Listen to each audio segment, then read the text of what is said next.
सम्राट अशोक मौर्य वंश के प्रतापी राजा थे, या यूं कहे कि भारतवर्ष के सबसे महान राजाओं में से एक थे। इनका साम्राज्य उत्तर से हिंदुकुश तक्षशिला से लेकर दक्षिण में गोदावरी नदी, स्वर्णगिरी पहाड़ी से दक्षिण में मैसूर तक तथा पूर्व में बंगाल, पाटलिपुत्र से लेकर पश्चिम में ईरान, अफगानिस्तान, बलूचिस्तान तक विस्तृत था। उनके साम्राज्य की बात की जाए तो ये वर्तमान के ईरान, अफगानिस्तान, पाकिस्तान, नेपाल और बांग्लादेश के अधिकांश भागों तक विस्तृत था। तब से लेकर आज तक का ये सर्वाधिक बड़ा साम्राज्य था। भारतीय इतिहास में ऐसे कई युद्ध हुए हैं जिन्होंने इतिहास ही बदल डाला। ऐसा ही एक युद्ध था कलिंग युद्ध। इसने भारतीय इतिहास के पूरे कालखंड को ही बदल कर रख दिया था। इस युद्ध को भारतीय इतिहास का भीषणतम युद्ध कहा जाता है। कलिंग युद्ध सम्राट अशोक के नेतृत्व में लड़ा गया था। दोस्तों, आज हम प्राचीन भारत के सबसे भीषण युद्ध में से एक कलिंग युद्ध के विरुद्ध हुए अशोक के अभियान की चर्चा करेंगे। हम उन परिस्थितियों पर प्रकाश डालने का प्रयास करेंगे जिनमें कलिंग एवं मौर्य साम्राज्य के बीच हुए इस युद्ध को जन्म दिया। जैसा कि हम जानते हैं कि 261 ईसा पूर्व में अशोक को सिंहासन पर आए हुए केवल 8 वर्ष ही हुए थे। कलिंग पर विजय प्राप्त कर अशोक अपने साम्राज्य में विस्तार करना चाहता था। सामरिक दृष्टि से देखा जाए तो भी कलिंग बहुत महत्वपूर्ण था। स्थल और समुद्र दोनों मार्गों से दक्षिण भारत को जाने वाले मार्गों पर कलिंग का नियंत्रण था। यहाँ से दक्षिण पूर्वी देशों से आसानी से संबंध बनाए जा सकते थे।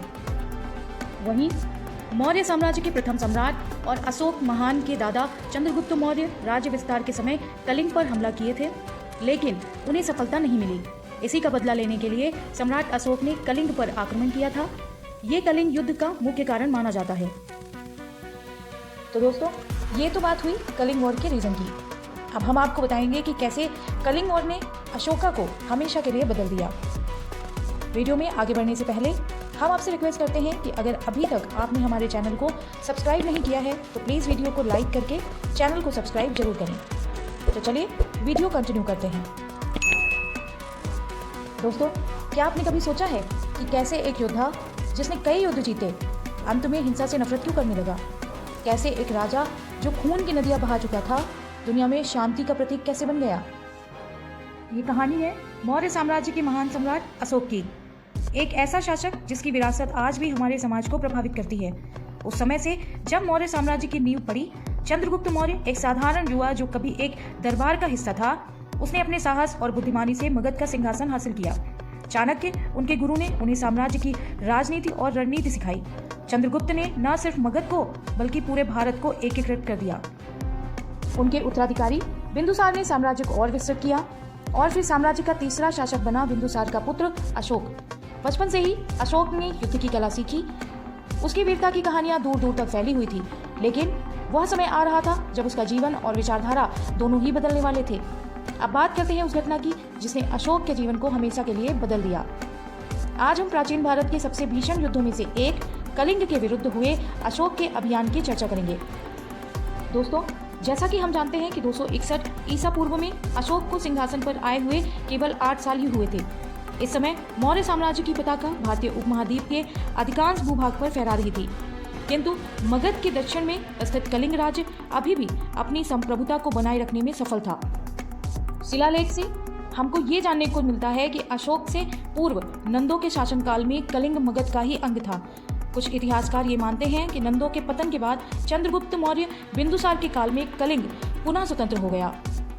ऐसे में कलिंग का दमन अशोक के लिए व्यक्तिगत रूप से आवश्यक था। अशोक अपने पिता के विरुद्ध जाकर एक भीषण रक्तपात के पश्चात पाटलिपुत्र की सत्ता में आए थे, जिसको अभी भी राज्य का एक बड़ा वर्ग अनैतिक मानता था।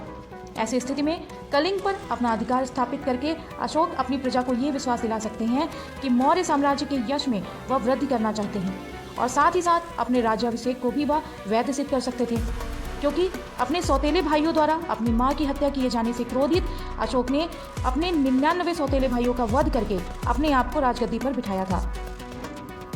व्यक्तिगत आकांक्षाओं के साथ साथ कलिंग पर आक्रमण करने के कुछ रणनीतिक कारण भी थे।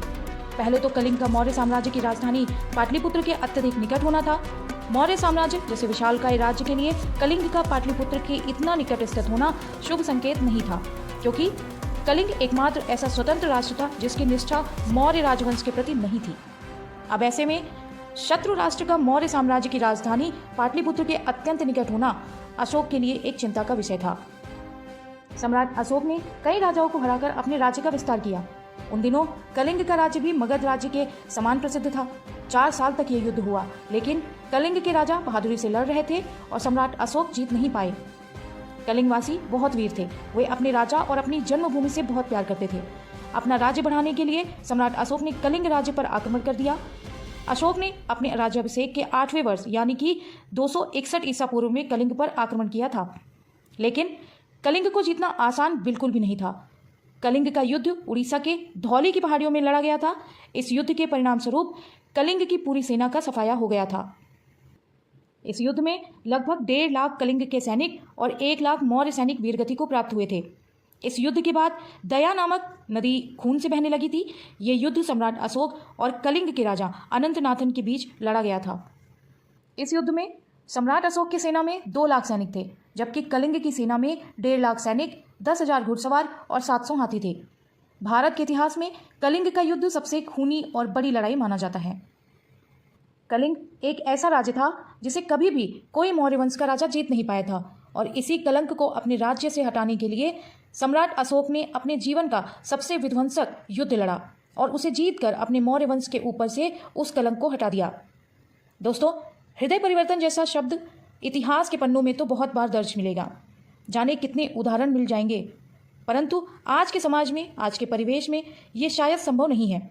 छोटे स्तर पर तो शायद हो भी जाए, पर बड़े स्तर पर बिल्कुल असंभव सा लगता है। किसी महान व्यक्ति ने कहा है कि युग परिवर्तन के लिए हृदय परिवर्तन आवश्यक है। कलिंग का ऐतिहासिक युद्ध और सम्राट अशोक का हृदय परिवर्तन इस संदर्भ में बहुत ही महत्वपूर्ण उदाहरण है। इस युद्ध में दोनों सेनाओं के बीच बहुत बड़ा युद्ध हुआ। कलिंग का युद्ध इतिहास में सबसे बड़े युद्धों में से एक है। इस युद्ध में सम्राट अशोक की विजय हुई, लेकिन विजय प्राप्त करने के बाद इतने लोगों के शव और भयानक तबाही देखकर अशोक का मन विचलित हो गया। भयानक युद्ध में लाखों लोगों ने अपनी जान गंवाई और लगभग उतने ही लोग घायल भी हुए। युद्ध भूमि के भयानक दृश्य ने सम्राट अशोक के हृदय को बहुत ही प्रभावित किया और चिंतन करने के लिए प्रेरित किया कि मानवता क्या है। उसके मन में आया कि मात्र एक राज्य पर विजय पाने के लिए मैंने युद्ध लड़ा और इतने लोगों की जानें गई। घायल लोगों में भी कितने बचेंगे, कितने नहीं, क्या मालूम। इतनी तबाही और बर्बादी हुई। उसके मन में एक अपराध बोध घर कर गया। उनको इस सब का बहुत पछतावा हुआ। वो इतने लोगों की मृत्यु और तबाही का कारण स्वयं को समझने लगे, और कुछ हद तक ये सच भी था। कलिंग युद्ध में क्षति और नरसंहार से उनका मन युद्ध से ऊब गया और वह अपने कृत्य को लेकर व्यथित हो उठा। कलिंग युद्ध ने सम्राट अशोक के हृदय में महान परिवर्तन कर दिया। उनका हृदय मानवता के प्रति दया और करुणा से भर गया। उनका हृदय परिवर्तन हुआ और वो सब कुछ छोड़कर सत्य और अहिंसा के मार्ग पर चल पड़े। इसी शोक से उबरने के लिए वह बुद्ध के उपदेशों के करीब आते गए और अंत में उसने बौद्ध धर्म स्वीकार कर लिया। अब सम्राट अशोक का बस एक ही मकसद था कि सब जगह शांति कायम करना। शांति ही एक माध्यम है जिससे लोगों की जिंदगी आसान हो सकती है। सम्राट अशोक ने बौद्ध धर्म के प्रचार के लिए कई काम किए। उन्होंने धर्म यात्राओं का आयोजन किया और अपने अधिकारियों को भी धार्मिक स्थलों की यात्रा करने के लिए भेजा। अशोक ने अपने राज्य के कई हिस्सों में मठों का निर्माण करवाया और पुराने मठों को आर्थिक मदद दी। उन्होंने धर्मशालाओं का निर्माण करवाया जहां लोग ध्यान और धर्म से जुड़े विषयों पर विचार विमर्श कर सकते थे। अशोक ने बौद्ध धर्म के प्रचार के लिए धर्म प्रचारकों की नियुक्ति की और उन्हें अलग अलग इलाकों में भेजा। उन्होंने धार्मिक शिलालेख छिदवाए जिनमें उन्होंने अपने प्रशासनिक नैतिकता और बौद्ध धर्म के सिद्धांतों के बारे में बताया। उन्होंने बौद्ध धर्म के सिद्धांतों को अपने शासन स्तंभों पर लिखा। अशोक ने बौद्ध उत्सवों का समर्थन किया और कई बौद्ध पवित्र स्थलों की स्थापना भी की। सम्राट अशोक को महान शासकों में शुमार किया जाता है। सम्राट अशोक को सम्राट महान के नाम से भी जाना जाता है। इतना सब कुछ सम्राट अशोक के लिए भी आसान नहीं रहा होगा। इतने बड़े सम्राट के लिए सब कुछ त्याग देना कोई सामान्य बात नहीं है। हृदय में कितने अंतर्द्वंद का सामना करना पड़ा होगा, कितने विचार आए होंगे, ये सब कल्पना से परे है। एक बहादुर राजा और महान सम्राट युद्ध नहीं लड़ेगा। राज्य विस्तार के लिए तो युद्ध आवश्यक है, लेकिन जब हृदय परिवर्तन हो गया तो फिर हो गया, और यही हुआ सम्राट अशोक के साथ। तो दोस्तों, ये थी कलिंग वार से लेकर सम्राट अशोक के हृदय परिवर्तन की कहानी। आपको वीडियो कैसी लगी कमेंट सेक्शन में जरूर बताइएगा।